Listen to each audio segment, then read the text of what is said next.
In the early 15th and 16th centuries, Europeans brought over many domesticated animals as a piece of the Columbian exchange. In order to develop self-sustaining settlements, many of the British and Spanish believed that the introduction of the cows, pigs, and chickens they had back at home was necessary. However, they had no idea how these additions would impact the environment of the New World. New settlements in Central and South America, particularly the dry plains of Mexico and Argentina, were a perfect habitat for these newly introduced creatures.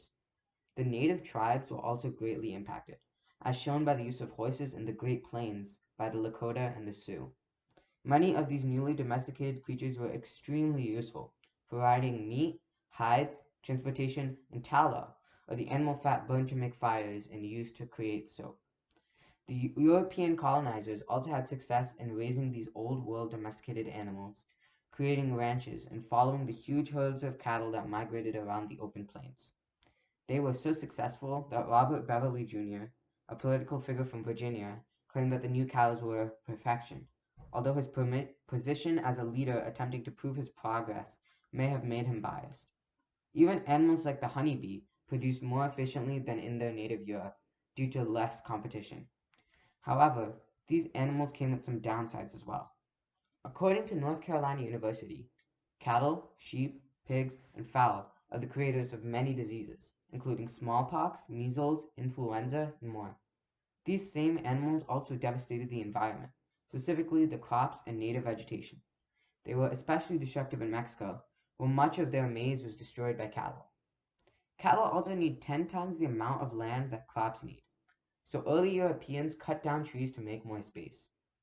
The introduction of this species decimated Brazil, and continues to harm it, where over 450,000 square kilometers of forest were destroyed for ranches. These animals were truly a large part of the ecological change in the Americas.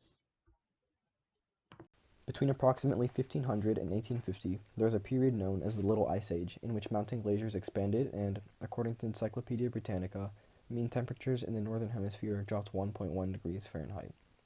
As fur supplies in northern Europe, specifically Russia, diminished, a large demand for fur arose. The price of a good beaver pelt in France quadrupled between 1558 and 1611. The most expensive, as stated by Louis Armand in 1703, being the skins of fat beavers. It can be assumed that this was because fatter beavers had thicker skin, which means warmer coats for humans. In 1604, one Venetian visitor in London said, "The weather is bitterly cold and everyone is in furs, although we are almost in July." Logically, Europeans wanted to stay warm during the spell of cold weather. Coincidentally, recently discovered North America had an abundant supply of fur-bearing animals. Seeing the economic potential of the fur trade in North America, traders from England, France, and the Netherlands flocked there. All of the transatlantic fur trade greatly benefited Europeans, both economically and through standard of living, dealing with the cold weather. It took a significant toll on the North American environment. Overhunting of fur-bearing animals led to severe decreases in population. During the 1760s, in the southern British colonies, up to 500,000 deer were killed each year. Beavers were driven to extinction in many parts of North America, which had the biggest impact on the environment. Beaver dams cause controlled flooding of low-lying areas, which become home to an extensive array of wildlife, from fish to waterfowl. According to National Geographic, beaver dams in the Pacific Northwest create slow-flowing areas of rivers where baby salmon can live before maturing and moving into stronger rivers and open waters. Salmon themselves are a very important part of their ecosystem and food web. This is just one example of how the loss of the beaver can destruct an entire ecosystem. With the near extinction of beavers throughout North America, the ecological effects can only be described as devastating. A report from the Cherokee National Forest found that 81% of endangered and threatened species were associated with habitats created by beaver dams. It is clear that the fur trade in North America left a drastic impact on the environment to this day. A large part of development in the Americas was due to the development of cash crops as a commodity. Cash crops were grown in the Americas by Europeans because both labor and land were cheap, and since land was so plentifully available, European farmers began farming in a manner that was detrimental to the environment, and they tended to simply move to another piece of land if they fully drained their current one. This practice had severe ecological repercussions. Three major ecological effects of cash crops on the Americas are deforestation, soil erosion, and soil exhaustion. Cash crops led to deforestation because farmers had to cut down trees in order to make space for their crops. They used aggressive methods such as slash and burn agriculture, where they pretty much just cut down trees and then burned them to create space. This eventually resulted in many forests being cleared out. This resulted in other ecological problems, such as soil erosion. As trees cleared and root systems withered away, there was little that held the soil down. Strong winds and rain came, soil got picked up and moved, and this left a really hard, unairable layer. This layer would cause other problems, such as soil exhaustion. The final ecological impact displayed in the infographic of cash crops is soil exhaustion.